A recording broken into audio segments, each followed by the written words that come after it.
जिज्ञासु मित्रों, बहुत बहुत अभिनंदन है आपका हमारे चैनल दिव्य सृजन स्पिरिचुअल में। प्रत्येक दिवस की भांति आज भी रात्रि 9 बजे हम यहाँ पर लाइव सेशन लेकर उपस्थित हो गए हैं और यह कार्यक्रम प्रारंभ हो चुका है। आप सभी एकाग्रता पूर्वक इसमें उपस्थित हो, इसका लाभ उठाएं। तो आज का जो विषय है वह मांडुक्य कारिका से संसार और आत्मा को जानने वाला कौन है, इस विषय पर जो मंत्र दिए गए हैं उस विषय पर उन मंत्रों को हम देखेंगे, समझेंगे उन श्लोकों के विषय में। मांडुक्य कारिका में इस विषय में क्या कहा गया। अब ऐसा क्यों, ये प्रश्न उठता ही क्यों है। कल का विषय अगर हमने सुना हो कि जागृत और स्वप्न दोनों ही मिथ्या है, उसके मिथ्यात्व को प्रमाणित करने का प्रयास है, तर्क दिए गए हैं और उसको मिथ्या साबित किया गया है कि संपूर्ण इंद्रिय जगत मिथ्या ही होते ही है और स्वप्न लोक भी इंद्रिय वशीभूत है, जागृत अवस्था भी इंद्रिय वशीभूत है। जागृत का आधार लेकर ही स्वप्न की अनुभूतियां रहती हैं। सूक्ष्म लोक में भी जीव की वही आसक्तियां होती हैं जो जागृत या स्थूल शरीर के साथ होती हैं।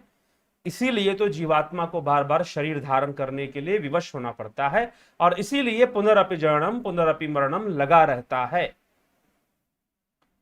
तो जो सूक्ष्म जगत जो बनता है वह भी मिथ्या, और यह जागृत जगत जो स्थूल शरीर के वशीभूत कार्य करता है, स्थूल इंद्रियों के वशीभूत कार्य करता है, वह भी मिथ्या ही है, वह भी मिथ्या ही है। तो मिथ्या है, तो इस मिथ्या को जानने वाला कौन है, इस मिथ्या का दृष्टा कौन है, इस मिथ्या को देखने वाला कौन है, और वो भला क्यों मिथ्या को देख रहा है। तो यह भी एक प्रश्न यहां पर बनता है कि संसार को और आत्मा को, इन दोनों को जानने वाला कौन। तो अब इस प्रश्न पर ही चर्चा करते हुए कि कौन इसका जानकार है, कौन इसका ज्ञानी है, कौन इसको देखता है, कौन जानता है, तो उस पर चर्चा आगे के कुछ श्लोकों में की जा रही है मांडुक्य कारिका के अंतर्गत। तो आइए हम उन श्लोकों को भी देख लेते हैं, समझ लेते हैं कि वह क्या कर रहे हैं, कह रहे हैं, कैसे अपनी बातों को रख रहे हैं। उसके उपरांत आपके द्वारा किए गए कमेंट और प्रश्नों पर भी चर्चा कर दी जाएगी। तो देखिए, 10वें श्लोक तक हमने मांडुक्य उपनिषद के वैतथ्य प्रकरण के अंतर्गत, पहले आगम प्रकरण की चर्चा हो रही थी, अब वैतथ्य प्रकरण में, कि जागृत भी दोनों प्रकार के पदार्थ मिथ्या हैं, जागृत में भी। इसी प्रकार जागृत वृतापि त्वंतश्चेतसा कल्पितम त्वसत बहिश्चेतो गृहीतम सदुक्तम वैतथ्यमेतयो। इसी प्रकार जागृत अवस्था में भी चित्त के भीतर कल्पना किया हुआ पदार्थ असत तथा चित्त से बाहर ग्रहण किया हुआ पदार्थ सत समझा जाता है, परंतु इन दोनों का ही मिथ्यात्व मानना उचित है। मतलब कि जो चीज चित्त में ग्रहण हो गया इंद्रियों के माध्यम से वह भी मिथ्या है, और जो ग्रहण ना हुआ उन दोनों का ही मिथ्यात्व प्रमाणित किया गया है। ठीक।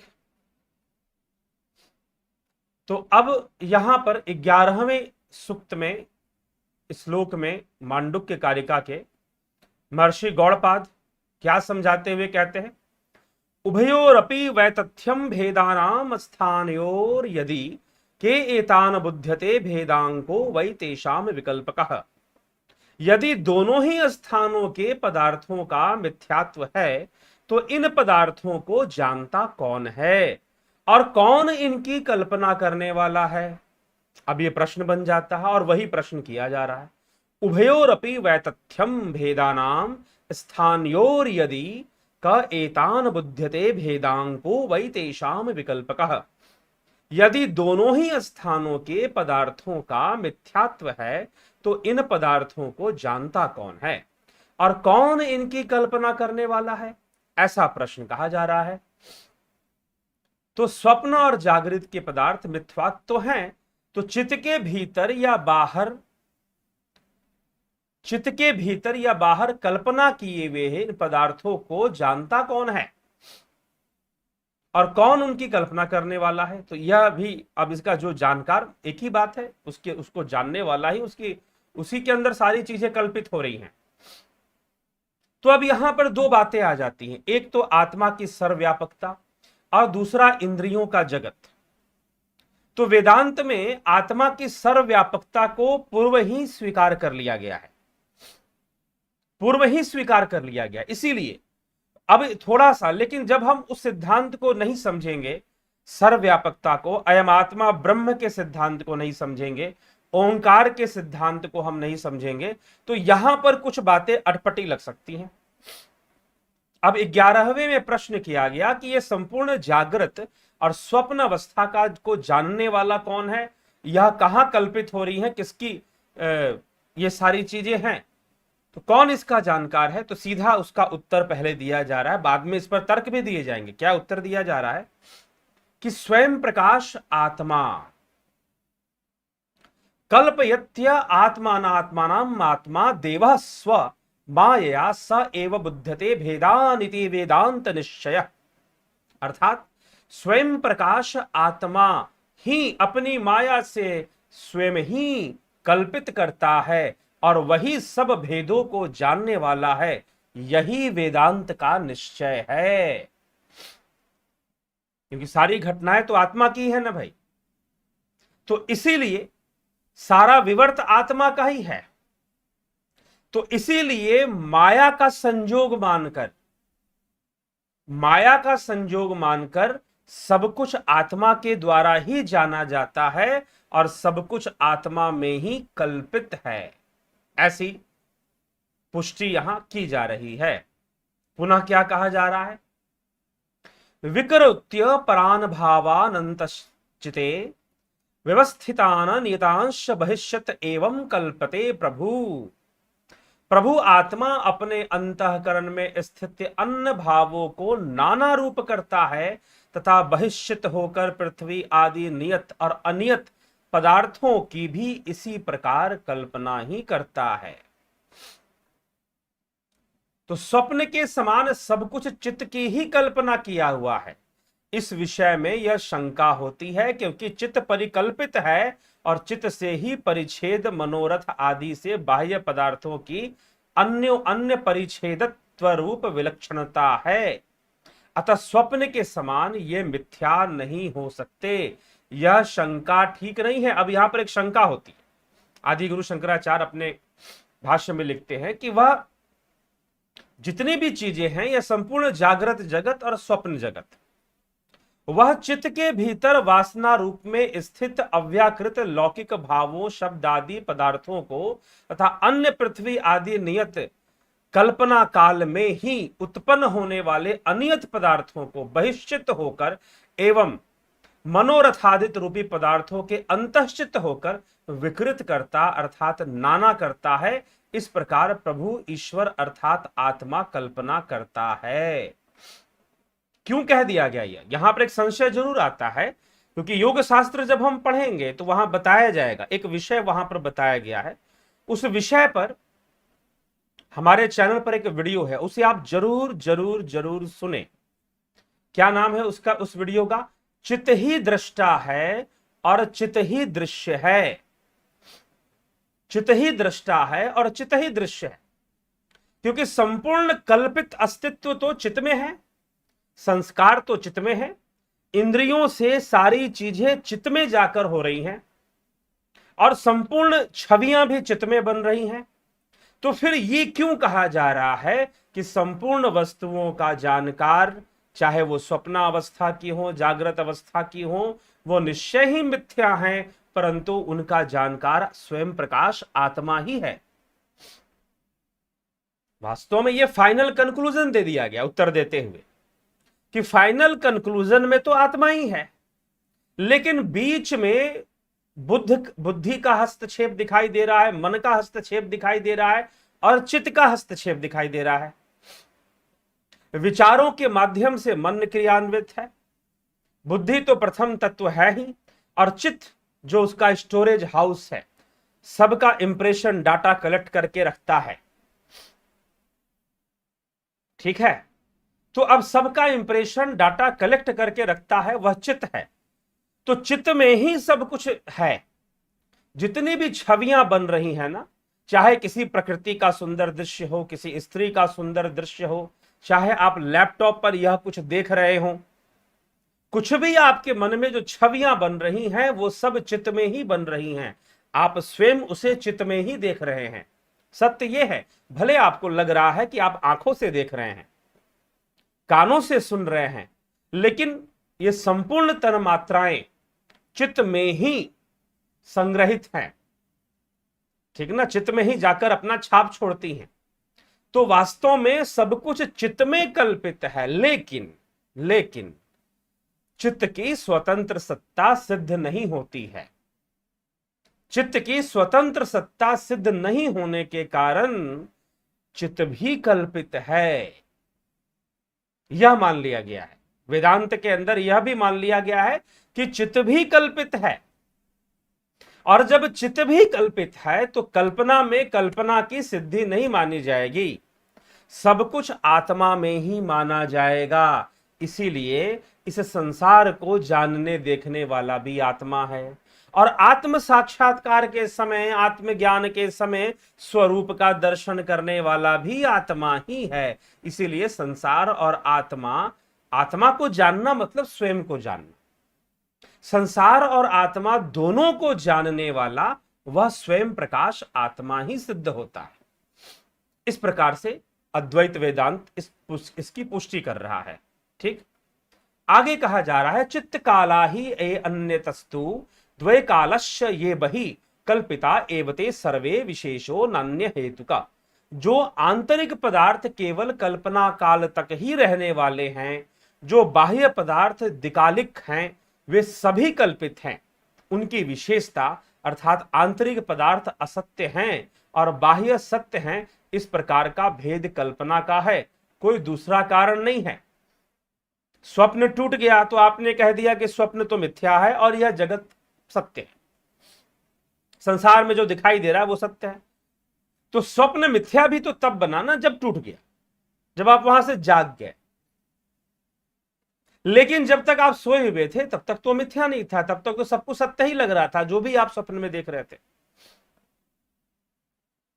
ठीक है, इसीलिए यह भेद करना कि यह सत्य है, यह बाहरी जगत सत्य है और स्वप्न मिथ्या है, यह भी गलत होगा। जो आंतरिक पदार्थ चित्त काला, जो आंतरिक पदार्थ केवल कल्पना तक ही, चित्त तक ही रहने वाले हैं, जो बाह्य पदार्थ द्विकालिक अर्थात अनन्य परिच्छेद हैं, वे सभी कल्पित हैं। द्विकालिक इसलिए क्योंकि यहां भी और वहां भी उन्हीं के प्रभाव से चीजें दिखनी शुरू हो जाती हैं, स्वप्न अवस्था में भी।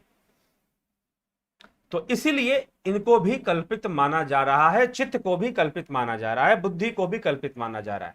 अव्यक्ता एव ये अंतस्तु स्फुटा एव च ये बहि कल्पिता एव ते सर्वे विशेष अस्त्व इंद्रियांतरे। जो आंतरिक पदार्थ हैं वे अव्यक्त ही हैं और जो बाह्य हैं वे स्पष्ट प्रतीत होने वाले हैं, किंतु सब हैं कल्पित ही।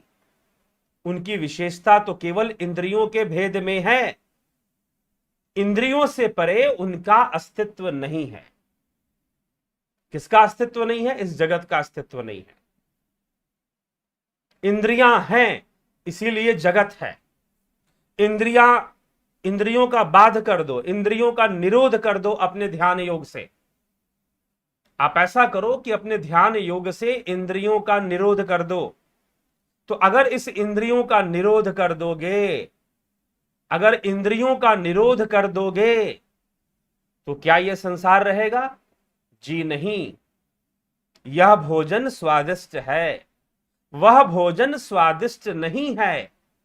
यह दृश्य सुंदर है, सुखदायक है, वह दृश्य सुंदर नहीं है। यह स्पर्श कष्ट पहुंचाता है, यह स्पर्श आनंद पहुंचाता है, यह भी इंद्रियों के कारण है। तो तुम जितना भी जीवन जी रहे हो इंद्रियों के कारण ही तो जी रहे हो, और यह इंद्रियां मृत्यु के उपरांत भी सूक्ष्म देह में इंद्रियों के कारण भटकोगे और इंद्रिय विषयों में तुम्हारी आसक्ति बनी रहती है। इसीलिए तो पुनरपि जननम पुनरपि मरणम पुनरपि जननी जठरे शयनम, जठराग्नि में तुम्हें बार बार सोना पड़ता है, बार बार जन्म लेना पड़ता है। ठीक है, क्यों? क्योंकि तुम्हें इंद्रिय जगत की जो कल्पित चीजें हैं, जो छवियां हैं, वो बनी रहती हैं तुम्हारे साथ मृत्यु के उपरांत भी। इसीलिए तुम्हारा जीवत्व बना रहता है और तुम बार बार जन्म लेते हो, बार बार मरते हो। लेकिन यह सब कुछ इंद्रियों के वशीभूत होने के कारण मात्र कल्पित है। लेकिन इंद्रियां भी तो कल्पित हैं, चित्त भी तो कल्पित है, बुद्धि भी तो कल्पित है, और ये सभी कहां पे कल्पित हैं? तो उस स्वयं प्रकाश आत्मा में ही कल्पित है। उस स्वयं प्रकाश आत्मा में ही कल्पित है, क्योंकि उससे परे कुछ है नहीं। तो इसीलिए सबको कल्पित ही मानकर बस एक ही उत्तर लिखा जा रहा है कि वह इस संसार को जानने वाला भी इंद्रियों के माध्यम से, यद्यपि इंद्रियां भी कल्पित है स्वयं में, चित्त भी कल्पित है, बुद्धि भी कल्पित है, तो यह सब कल्पित से दूसरी कल्पित वस्तुएं दिख रही हैं। कल्पित से दूसरी कल्पित वस्तुएं दिख रही हैं। ठीक, तो यह कुछ ऐसा इसमें रहस्य है, इसमें ऐसा कुछ रहस्य है। तो इसीलिए यह सब कुछ कल्पित जगत सीधा किसके अंदर है? स्वयं प्रकाश आत्मा में ही स्थित है, स्वयं प्रकाश आत्मा में ही बना हुआ है।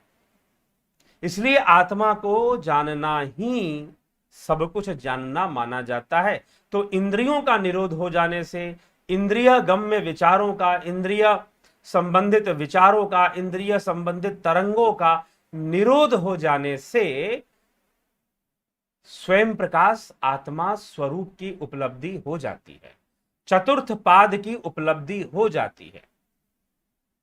ठीक है, क्योंकि इंद्रियों द्वारा जो कलेक्शन किया हुआ कल्पित डाटा है, वही तो चित्त का निर्माण कर रहा है, वही तो चित्त में है। स्वप्नावस्था में वही तो स्वप्न दिखा रहा है, और सुषुप्ति अवस्था में कारण रूप में वही चित्त है। कार्य रुक गया है, लेकिन कारण तो सुषुप्ति अवस्था में भी विद्यमान है। तो वही चित्त है और उसका आधार इंद्रियां ही हैं। तो इंद्रियों का निरोध हो जाने से, इंद्रियों का निर्बाध हो जाने से, बाध हो जाने से, क्षमा करें, निरोध हो जाने से और बाध हो जाने से क्या होगा कि जो स्वयं प्रकाश आत्मा है, जो तुरिया है, जो चतुर्थ पाद है, वह सामने आ जाएगा, उसकी प्राप्ति हो जाएगी। ठीक है, तो इस विषय को संकेत किया जा रहा है। तो सबसे पहले जीवम कल्पयते पूर्वम ततो भावान पृथक विधान बाह्यानाध्यात्मिकांशैव यथा विधस्तथा स्मृति। सबसे पहले जीव की कल्पना करता है, मतलब कि वही आत्मा में सबसे पहले जीव ही कल्पित होता है। फिर तरह तरह के बाह्य और आध्यात्मिक पदार्थ भी कल्पित होते हैं। उस जीव का जैसा विज्ञान होता है वैसी ही स्मृति भी होती है। अनिश्चिता यथा रज्जुरंधकारे विकल्पिता सर्पधारादिभिर्वा भावैस्तद्वदात्मा विकल्पिता। जिस प्रकार निश्चय न की हुई रज्जु अंधकार में सर्पधारा आदि भावों से कल्पना की जाती है, उसी प्रकार आत्मा में भी तरह तरह के कल्पित सृष्टि होती रहती है। आत्मा में ही सारी चीजें कल्पित सृष्टि होती रहती है। ठीक है, जैसे कि पहले अंधकार होने पर, एक अवस्था में अंधकार है, तो उस अवस्था में हमें कुछ नहीं दिखता। थोड़ा सा मंद अंधकार हुआ, मंद सा प्रकाश आ गया, तो हमें रस्सी सांप की तरह दिखाई देती है। रस्सी कैसे दिखाई देती है? सांप की तरह दिखाई देती है। पूरा प्रकाश हो गया, और जब पूरा प्रकाश हो गया तो फिर रस्सी रस्सी की तरह दिखाई देती है। रस्सी रस्सी की तरह दिखाई देती है, सत्य सामने आ जाता है, सत्य सामने आ जाता है। ठीक है, तो इस प्रकार से ये अवस्थाएं बनती हैं। तो कल्पित वस्तुएं हैं, और ये सारी कल्पित सृष्टि आत्मा के अंदर होने से आत्मा ही इनकी कल्पना करने वाला, आत्मा ही इनको जानने वाला बन जाता है। यद्यपि यह नीयत से परिपूर्ण नहीं है, भाव से पूर्ण नहीं है, भावहीन है। परंतु यह भाव जगत ही कल्पित है। भावना कहने का मतलब ही कल्पना है।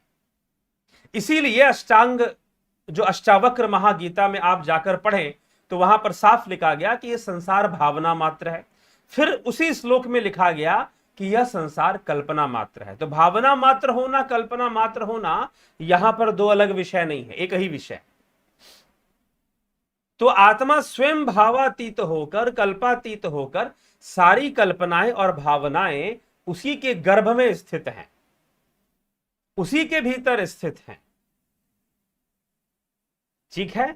इसीलिए कल्पित अवस्था में ही संसार दृष्टिगोचर है, इंद्रिय अवस्था में ही संसार दृष्टिगोचर है। इंद्रियां नहीं है तो कुछ भी अच्छा नहीं, कुछ भी बुरा नहीं, कुछ भी कुरूप नहीं और कुछ भी सौंदर्यवान नहीं। ठीक है। तो यह गहरे विषय को समझाया जा रहा है। तो सब कुछ तो इंद्रियों के कारण है और योगी इंद्रियों को बाध कर इंद्रियों का निरोध करते हुए ही ऐसी अवस्थाओं का अनुभव करता है। तो वेदांत का विषय है कि वह आत्मा पर ही सारा अपना फोकस करता है, आत्मा से ही, ब्रह्म से ही सब कुछ विकसित बताता है। इसीलिए यहां पर चित्त को भी कल्पित माना गया, बुद्धि को भी, और है भी, माना ही नहीं गया, सत्य भी यही है। योग शास्त्र भी पढ़ेंगे तो उसी में उसी तरह से बातें निकल के आएंगी। ठीक है। परंतु फर्क बस इतना है कि वेदांत में उस क्रिया पर बहुत ज्यादा फोकस आपको नहीं मिलेगा जिस प्रैक्टिस के माध्यम से आप आत्म साक्षात्कार करेंगे। पतंजलि के शास्त्र में उस प्रैक्टिस पर फोकस बहुत ज्यादा है, उस क्रिया पर फोकस बहुत ज्यादा है कि आप अभ्यासी बनो और इस प्रकार का अभ्यास करो। तो करना क्या चाहिए? तर्क तो हैं, लेकिन इन सभी चीजों को हम स्वयं के अनुभव में समझ पाएं, स्वयं के अनुभव में जान पाएं, तो बिना ध्यान योग के संभव नहीं है। जब तक निरोध नहीं होगा वैचारिक जगत का, विचार ही तो है भैया, विचार ही तो है, सारा विचारों का ही खेल चलता है। राजनीति क्या है? विचारों का खेल है। विचारों की बाढ़ लाओ ताकि जनता को भ्रमित किया जा सके, है ना। वो कथा मैंने कई बार सुनाई है कि एक पंडित जी को यजमान ने बकरी दे दी। 3 चोरों ने सोचा कि बकरी कैसे ले, तो अब पंडित जी को भ्रमित करना जरूरी है। पंडित जी से छीनेंगे तो फिर तो चोरी कहलाएगी, डकैती कहलाएगी, लेकिन पंडित जी को ठगना है तो बहुत सारा बड़ा समूह आपको ठगने में लगा रहता है, आपको बरगलाने में लगा रहता है। इसलिए सबसे पहले अपने मन बुद्धि की रक्षा करें व्यर्थ की विचारधाराओं से, व्यर्थ की विचारधाराओं से अपनी रक्षा करें, नहीं तो फंस जाएंगे, और अगर फंस जाएंगे तो बड़ी मुश्किल में चले जाएंगे। ये ध्यान रखिएगा किसी भी मामले में। इसलिए चित्तवृत्ति निरोध, चित्तवृत्ति निरोध, जैसे ये मुख है ना, द्वार है, भोजन करते हो, क्या कुछ भी खा लोगे? क्या कुछ भी तो नहीं खा लोगे ना। जो स्वस्थ होगा, पौष्टिक आहार होगा, वही तो खा लोगे। वैसे भी माहौल खराब है, कोरोना का माहौल है। स्वस्थ रहने वाला, इम्यूनिटी पावर बढ़ाने वाला भोजन करिए, बताया जा रहा है। तो इम्यूनिटी पावर बढ़ाने वाले ही विचार यहां पर लीजिए, नहीं तो गड़बड़ हो जाएगा। ठीक है। तो यही है। तो यहां पर आत्मा को केंद्रित कर प्रत्येक वस्तु आत्मा में ही कल्पित है। चित्त भी, बुद्धि भी, मन भी, सब कुछ कल्पित अवस्था में ही है। और संपूर्ण इंद्रिय बाध हो जाने से, इंद्रिय निरोध हो जाने से क्या होगा? चित्त का निरोध भी होगा। चित्त वृत्तियों का निरोध हो जाने से चित्त का लय शुरू हो जाएगा, और जहां चित्त का लय हो गया एक बार, तो समझो कैवल्य हो गया, मोक्ष हो गया। फिर कोई चीज निर्मित नहीं होने वाली, कोई चीज निर्मित नहीं होने वाली। आत्मा आत्मा हो गया बस, वह कुछ दूसरा नहीं रह गया, उसका जीवत्व नष्ट हो गया, वह जीव नहीं रह गया। फिर ठीक, वह मोक्ष प्राप्त हो गया, ऐसा कहा जाएगा। ठीक है। तो जिस प्रकार निश्चय न की हुई रज्जु अंधकार में सर्प आदि भावों से कल्पना की जाती है, उसी प्रकार आत्मा में भी तरह तरह की कल्पनाएं हो रही हैं, उत्पन्न हो रही हैं। तो जिस प्रकार रज्जु निश्चय हो जाने पर कि भाई ये रस्सी है, उसमें विकल्प निवृत्त हो जाता है तथा यह रज्जु ही है, ऐसा अद्वैत निश्चय होता है, उसी प्रकार आत्मा का भी निश्चय हो जाता है। आत्मा का भी निश्चय हो जाता है। तो यहां पर एक बात समझ लीजिए, पूर्ण अंधकार है जागृत अवस्था, स्वप्न और सुषुप्ति मध्यम अंधकार है, और पूर्ण प्रकाश है तुरीय अवस्था। जैसे कि अंधकार में कुछ नहीं दिखाई देता, मंद मंद अंधकार में लगता है कि सांप है, लेकिन होता तो रस्सी है। जब पूरा प्रकाश हो जाता है तो भाई रस्सी ही है, दूसरा कुछ नहीं है, दूसरा कुछ नहीं है, स्पष्ट हो गया। तो योगी की भी यही अवस्था है, संसार में लगता है कि संसार है, आत्मा कुछ भी नहीं है। थोड़ी साधना कर लोगे, थोड़ा अपना विकास कर लोगे, थोड़ा धारणा ध्यान में विकसित हो जाओगे तो लगने लगेगा कि नहीं, एक ही तत्व है। संशय रहेगा कि नहीं, शायद चित्त की सत्ता अलग है क्या, शायद बुद्धि की सत्ता अलग है क्या, शायद मन की सत्ता अलग है क्या, शायद जीव और ब्रह्म दो अलग अलग चीजें हैं क्या। यह तुम्हारा भ्रम बनेगा, लेकिन जब तुम ध्यान योग में और लीन हो जाओगे, तुरीय अवस्था तक पहुंच जाओगे, तो तुम्हें स्पष्ट हो जाएगा कि सब कुछ आत्मा ही है। यह चित्त, यह बुद्धि, यह मन और इंद्रियां, और इन सब से यह दिखने वाला संसार, यह सब की सब कल्पित वस्तुएं ही हैं, और इन सब का जानकार स्वयं आत्मा है। और स्वयं का जानकार भी आत्मा होने से संसार और आत्मा को जानने वाला कौन है, इस प्रश्न का उत्तर है, क्या उत्तर है बताएंगे? इस संसार और आत्मा को जानने वाला कौन है? स्वयं प्रकाश आत्मा ही है, दूसरा कोई नहीं है। तो यहां पर आचार्य गौड़पाद, योगी गौड़पाद, जो कि आदि गुरु शंकराचार्य के गुरु गोविंद पाद के भी गुरु थे, बताया जाता है कि वो सुखदेव मुनि के शिष्य थे द्वापर में, और वही सुखदेव मुनि जो कि राजा जनक के शिष्य थे। ठीक है। तो सब कुछ स्वयं प्रकाश आत्मा में ही कल्पित है, कहीं बाहर नहीं है, सब कुछ आत्मा में है। इसी बात को सिद्ध करने के लिए ये लगभग 11वें श्लोक से 19वें श्लोक तक का वर्णन मिलता है। इस प्रकरण के अंतर्गत मांडुक्य कारिका में, यह मांडुक्य कारिका की व्याख्या चल रही है। ठीक है। इसी बात को सिद्ध करने के लिए, तो यह आत्मा में ही, क्योंकि चलो योग शास्त्र में बताया गया कि पहले जो संसार की चीजें हैं इंद्रियों के माध्यम से कहां कल्पित होती हैं? चित्त में कल्पित होती हैं। लेकिन चित्त में दृष्टा कौन है? चित्त तो चलो एक दृष्टा है कि जो संसार को देख रहा है, लेकिन चित्त में देखने वाला कौन है? तो चित्त में देखने वाला वो आत्मा है, वो पुरुष है, ये कहा गया स्पष्ट रूप से। वो पुरुष ही दृष्टा है जो चित्त में देख रहा है सारी चीजों को। लेकिन फाइनली कौन देख रहा है?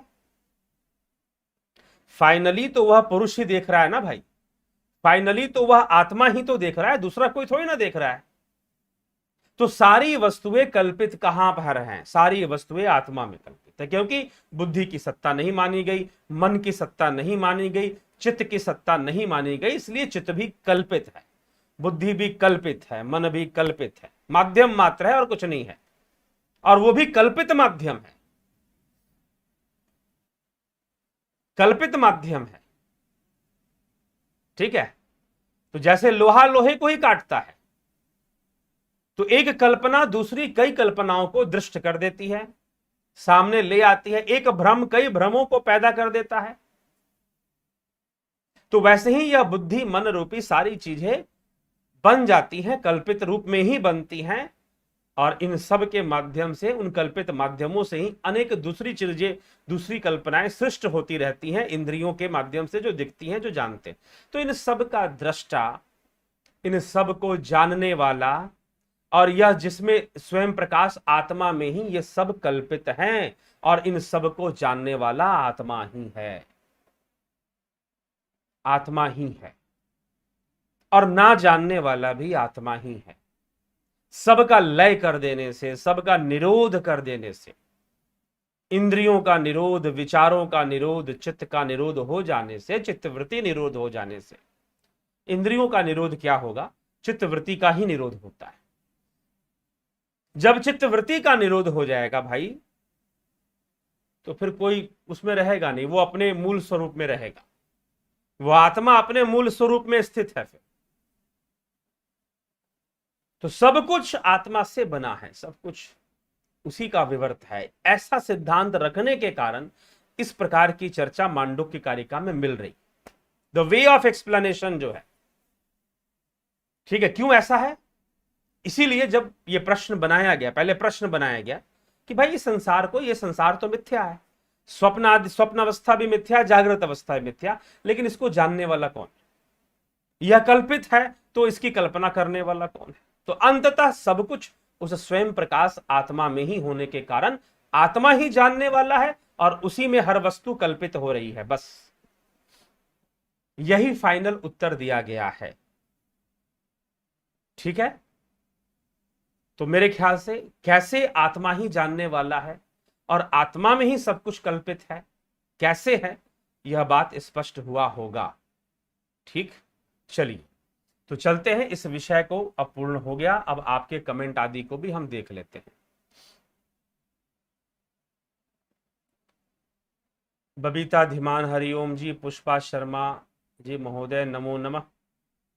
भवान यह सम्यक रूपेण करिकाय व्याख्यान करोति, धन्यवाद जी, आपको भी धन्यवाद। स्मिता सावंत, वैजनाथ कुशवाहा, रूपतात यादव, महेश राम प्रसदा, शिवाय, अनिल कुमार, गोपाल शर्मा, चित्रंजन बरुआ जी, सबका अभिनंदन।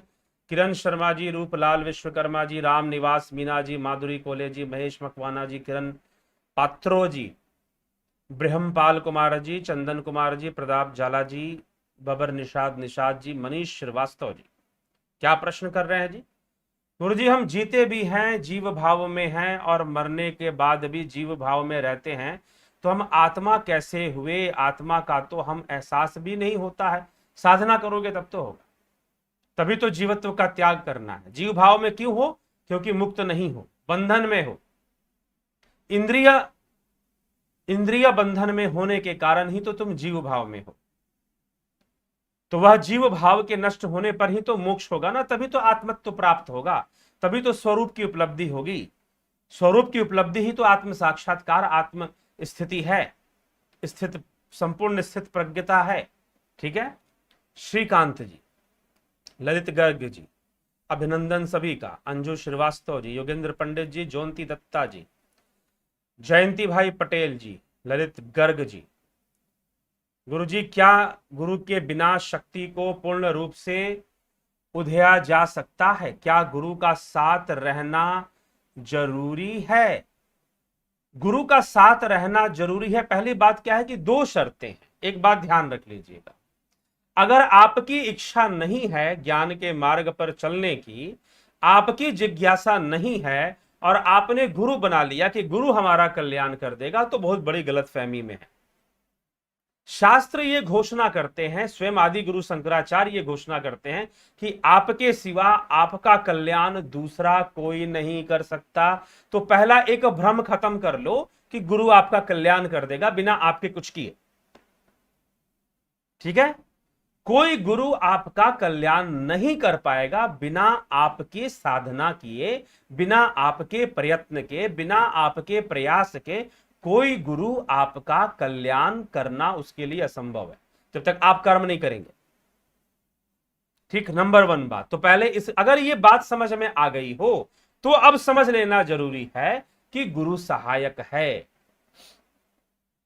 गुरु सहायक है। ठीक है, नदी पार करनी है, तैरना नहीं आता तो तैरना सीखना पड़ेगा। अब तैरना सिखाने के लिए एक सहायक तो आपको चाहिए, या तो पुल बनाने वाला चाहिए जो पुल बना दे और आराम से उतर जाओ, तो गुरु वह सेतु है भाई, गुरु वह सेतु है, लेकिन आपके अंदर चलने की इच्छा नहीं है तो गुरु आपका कल्याण जबरदस्ती थोड़ी ना कर देगा।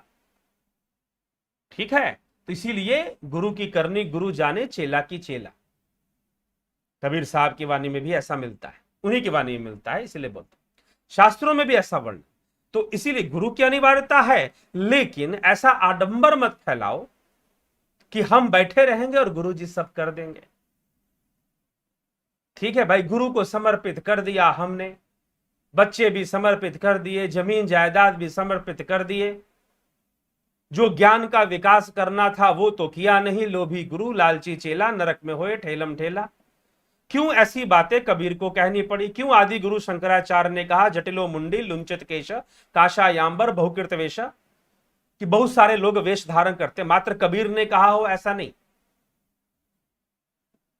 आदि शंकराचार्य भी कहते हैं कि भाई ऐसे गुरु लोग घूमते रहते हैं जिनका शौक है गुरु बनना। आजकल तो प्रोफेशन भी है, आजकल तो प्रोफेशन भी है, चलो भाई इस धंधे में उतर जाते हैं, कथावाचक बन जाते हैं। ठीक है, तो इसीलिए साथ में इन बातों का भी ध्यान रखना जरूरी है। गुरु का महत्व है, गुरु का महत्व निश्चित रूप से है, परंतु गुरुडम को मत फैलाओ, गुरुवादी मत बनाओ, गुरु भक्ति को फैलाओ, गुरुवादी मत बनो, वाद मत ले। ठीक है, गुरु भक्त शिष्य का, गुरु भक्ति करना शिष्य का निजी निर्णय है, उसका निजी अनुभव है कि वह अपने गुरु को किस रूप में देखता और जानता है। वो थोपने का विषय नहीं है,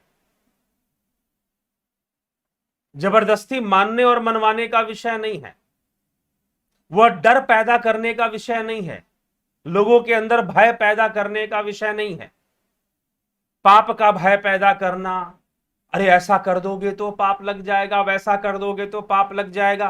क्या किया था ईसाइयों ने? यही बोल बोलकर तो पूरा यूरोप को अंधकार युग में डुबा दिया, यूरोप को अंधकार युग में डुबा दिया। और जब जागरण, नव जागरण, रेनेसां जब स्टार्ट हुआ तो क्रिश्चियनिटी के विरोध में शुरू हुआ, जो पादरीवाद था उसके विरोध में शुरू हुआ। क्यों शुरू हुआ?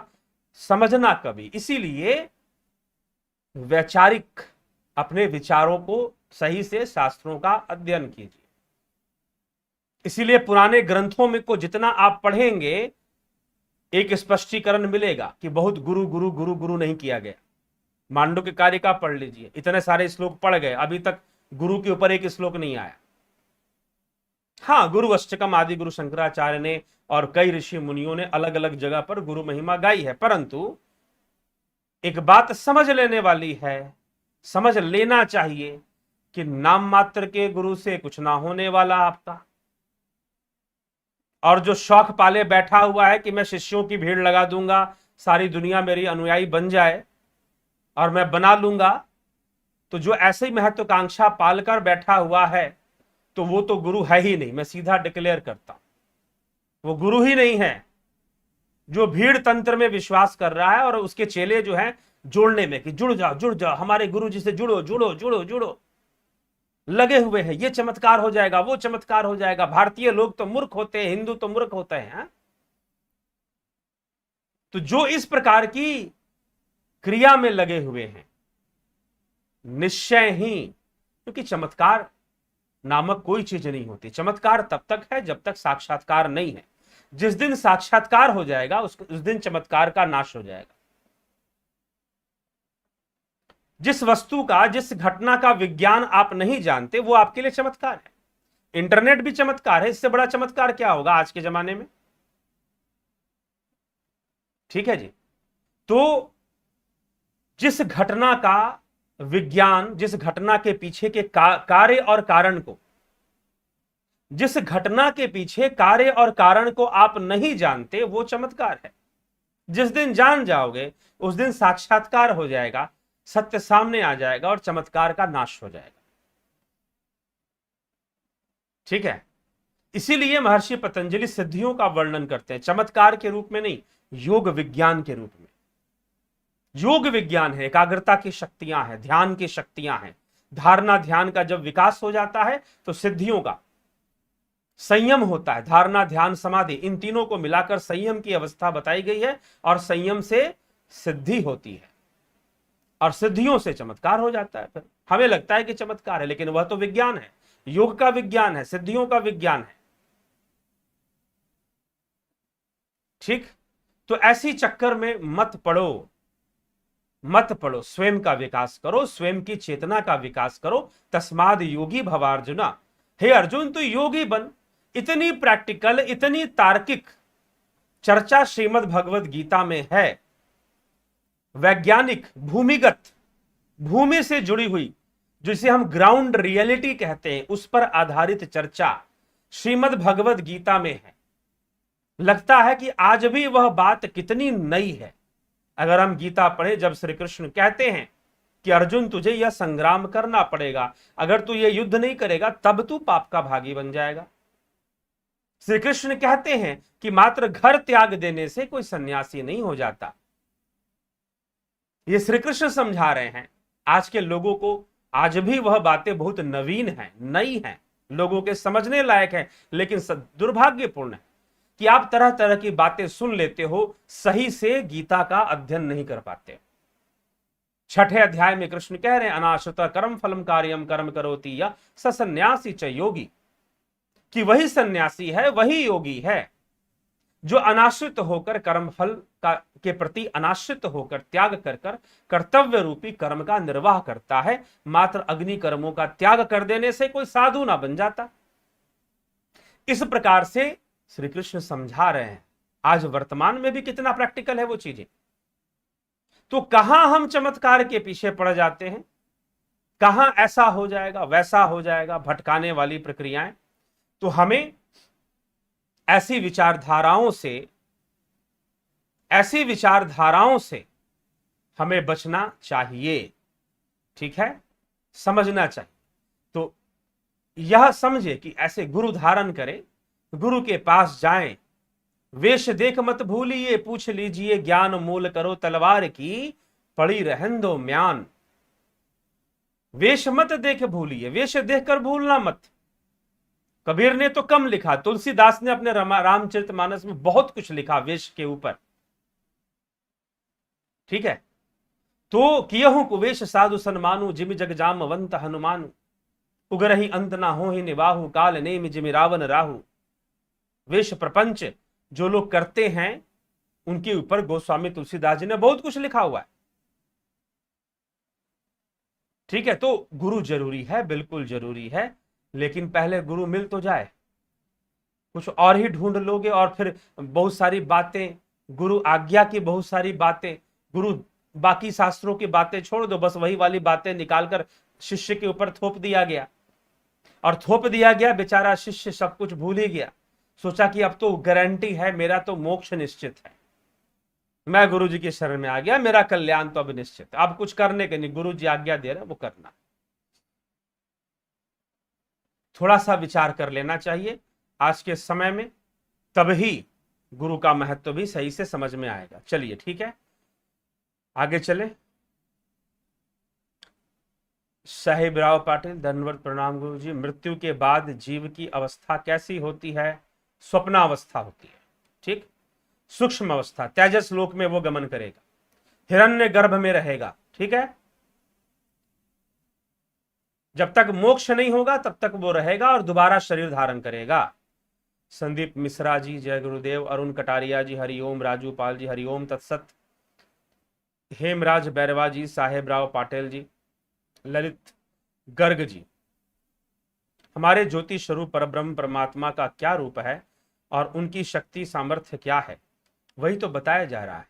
अभी चर्चा तो हुई कि उसी से सब कुछ है, उस परमात्मा से ही तो सब कुछ है, सब कुछ उसी में कल्पित है, वही आखिरी दृष्टा है, वही सब कुछ देखने वाला है और सब कुछ उसी से बना है, तत्व भी वही है। गुरुजी, कोई आदमी अपनी आत्मा से बेहतर शांत और सुकून का स्थान और कोई हो सकता है क्या? नहीं हो सकता, नहीं हो सकता। ठीक है, जय नारायण जागीर जी, कि स्वयं को स्वयं या स्वयं के द्वारा जानना, आत्मा को आत्मा द्वारा साक्षात्कार करना, आत्मबोध, आत्मस्वरूप, आत्म स्वयं ही है। यही भूल इस संसार आने से शरीर को अपना देखने की भूल होती हुई है। एक ही ध्यान साधना से भूल मिटती है। बिल्कुल सही बात। जय नारायण जहांगीर जी। गोपाल शर्मा जी, गुरुजी संसार में किस बात को रस्सी के उदाहरण से देखना चाहिए और किस बात की कल्पना से वह सर्प में बदल जाती है, कृपया प्रकाश डालें। किस बात से रस्सी? यह संसार ही रस्सी रूप है। यह संसार ही स्वयं रस्सी में जो सर्प दिखाई दे रहा है, आत्मा को देखना ही रस्सी को देखना है। ठीक है, आत्मा को जान लेना, आत्मा की ओर चलना ही रस्सी की ओर चलना है। यह संपूर्ण संसार रज्जू में सर्प की भांति भासता है। रज्जु में सर्प की भांति भासता है। गोस्वामी तुलसीदास जी ने लिखा है, यही विधि जग हरि आश्रित रही, यद्यपि असत्य देत दुख आही, जो सपने सिर काटे कोई बिन जागे दुख दूर ना हुई। कि संसार का संपूर्ण दुख कैसा है कि जो सपने सिर काटे कोई, स्वप्न में जो सिर काट रहा हो, क्योंकि स्वप्न में तो सिर काटने का दुख तो होगा, लेकिन जैसी सपना टूटेगा सारा दुख भी खत्म हो जाएगा, सारा दुख भी खत्म हो जाएगा। एक समय एक भाई ने मुझे फोन कर कर कहा कि मैंने स्वप्न में देखा कि मेरी हत्या हो गई। मैंने कहा कि तुमने देखा, तुम्हारी हत्या हो गई, इसका मतलब तुम मर चुके। तो मर चुके हो तो फिर देख कौन रहा था? अब वो गुमसुम चुप। बात तो सही है, मैंने स्वप्न में देखा, मेरी हत्या हो गई, देख भी तो मैं ही रहा था। बड़ी विचित्र सी बात है, बड़ी विचित्र सी बात है। उस दिन से उसकी रुचि जग गई उपनिषदों में, योग शास्त्र में, ध्यान योग में। अब ध्यान योग करता है, साधना करता है। ठीक है, तो यह संपूर्ण संसार सर्प में रज्जू के समान। यह रज्जू का भ्रम दूर होगा ध्यान योग से, साधना से। ठीक है,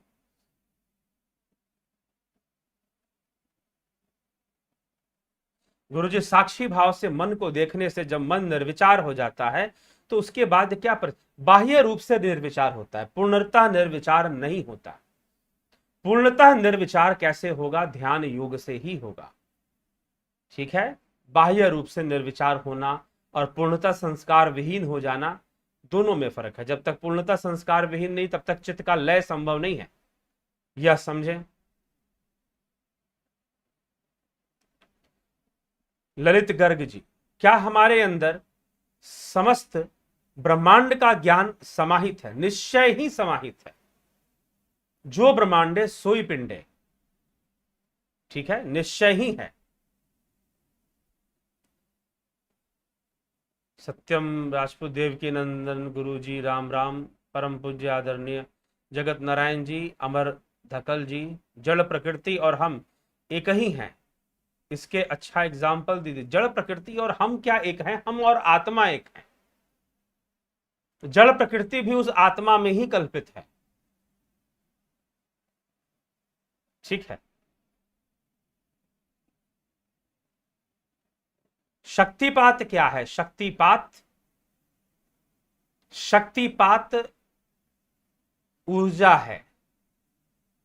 ठीक है, ऊर्जा है किसी योग संपन्न योगी की, जिसको वह स्थानांतरित कर सकता है किसी जिज्ञासु में, उसके तीव्र भावनाओं के कारण, उसकी तीव्र इच्छा शक्ति के कारण। मतलब कि शक्तिपात करने वाले की इच्छा से सब कुछ नहीं होगा, जिसको प्राप्त करना है उसके अंदर प्राप्त करने की तीव्र इच्छा, उसकी प्रार्थना वैसी हो।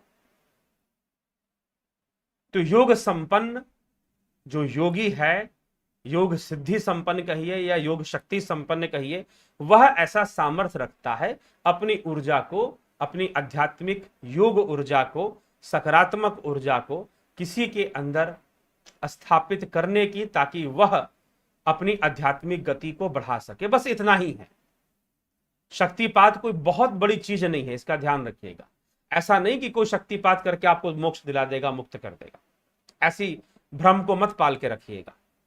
ठीक है, हाँ, लेकिन योग प्रारंभ करने के लिए, हृदय ग्रंथि में स्थित होने के लिए, योग में इंद्रियातीत अनुभूतियों के लिए, इंद्रियों से परे जाकर अनुभूतियां प्राप्त करने के लिए शक्तिपात सहायक होता है। ठीक है, चलिए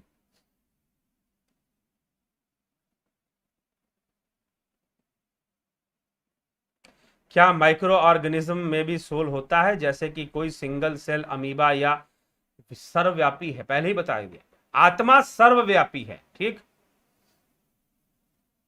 गुरु जी प्रणाम। क्या गुरु के बिना थर्ड आई पर ध्यान नहीं करना चाहिए? किसने कहा? थर्ड आई पर ध्यान वैसे भी नहीं किया जाता, कोई जरूरत ही नहीं है थर्ड आई पर ध्यान करने की। कहां पढ़ लिया आपने कि थर्ड आई पर ध्यान लगाओ? अपने आप ही ध्यान चला जाएगा थर्ड आई पर, ऐसी प्रक्रिया है। सही विधि मिलेगी, सही प्रोसेस से गुजरोगे तो अपने आप यहां पर ध्यान लगना शुरू हो जाएगा, बिना किए, बिना किए अपने आप यहां पर ध्यान लगना शुरू हो जाएगा।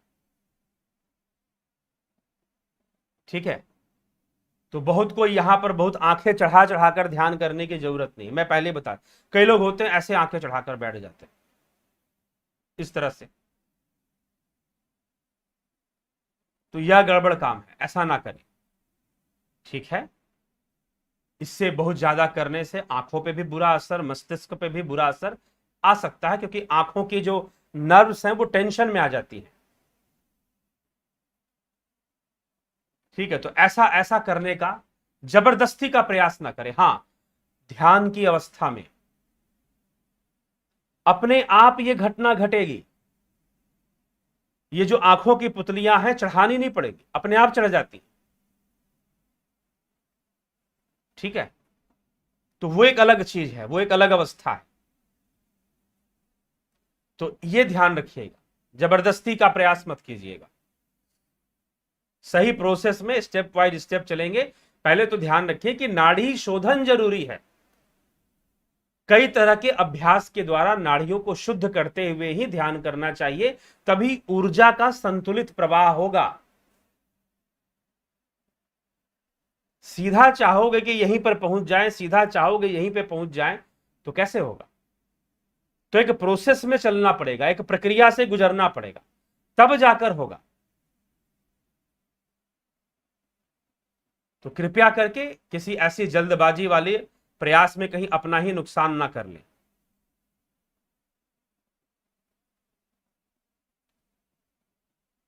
ठीक, निशु चौहान जी, हो गया गुरु का चयन कैसे करना चाहिए, चर्चा हो गया इस पर। चर्चा से, गुरु चर्चा से ही पता चलेगा आपको कि भाई कौन क्या कह रहा है, कौन क्या बात कह रहा है, कितनी स्पष्टवादिता है, कितना बनावटीपन है, देखना पड़ेगा। हर हर महादेव, जय जय सदगुरुदेव, कोटि कोटि प्रणाम। गुरु जी, साक्षात्कार और चित्त के लय की बीच की अवस्था में कौन सा विचार चित्त को बनाए रखता है? गुरु जी, साक्षात्कार और चित्त के लय के बीच की अवस्था में कौन सा विचार, चित्त का लय का विचार, एक ही लक्ष्य सामने होता है, संकल्प कि चित्त का लय होना है। ठीक है, कुंडलिनी क्या सच में वैसे ही होता है यूट्यूब पर वीडियोस की तरह? नहीं जी, वीडियोस की तरह नहीं होता। वीडियोस में तो चित्र वित्र बनाकर आपको दिखाया जाता होगा तरह तरह के वीडियो में। ठीक, वैसा ही नहीं होता, उस अपने अंदर ही शक्ति स्वरूप होता है। ये अनुभव करने से होगा, साधना करेंगे तो कुंडलिनियों का अनुभव, शक्ति केंद्रों का अनुभव होता है। ठीक, जय जगन्नाथ। क्या शक्तिपात से थर्ड आई एक्टिवेट होगा? गुरुजी, मैंने एक बार आंखें बंद करके ही शिवलिंग को देखा। ठीक है जी, ब्रह्मरांद्र फुल, बहुत बहुत आभार आप सभी का कमेंट करने के लिए, लेकिन समय इजाजत नहीं दे रहा मित्रों। 11 बजे सावरकर की मोपला, सामाजिक विषयों पर चर्चा ज्यादातर हम 11 बजे लाने का प्रयास करेंगे। ठीक है, तो यह हमें विचार करना है।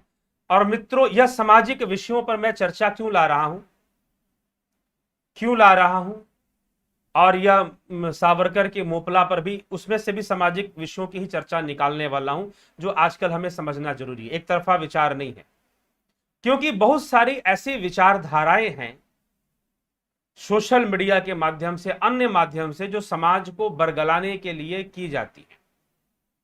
हमें विचार करना है कि हम उसे कैसे समझें, हम उसे कैसे समझें। अन्यथा हम भ्रमित अवस्था में रह जाएंगे। अगर अपना सोच नहीं लगाएंगे, हाँ 50 लोग ऐसा कह रहे हैं तो शायद ऐसा ही मानना चाहिए, जी नहीं। प्रभाव में मत आइए किसी के। कोई चिल्ला चिल्ला कर कोई बात कह देगा तो वो सत्य तो नहीं हो जाएगा ना।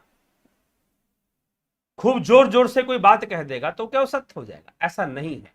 तो इस विवेक का प्रयोग करते रहिए, जागे रहिए, जागते रहिए और दूसरों को भी जगाते रहिए। ठीक है मित्रों, तो आइए इस तरह से कई सामाजिक चर्चाएं हम 11 बजे भी एक लाइव सेशन कर रहे हैं आजकल।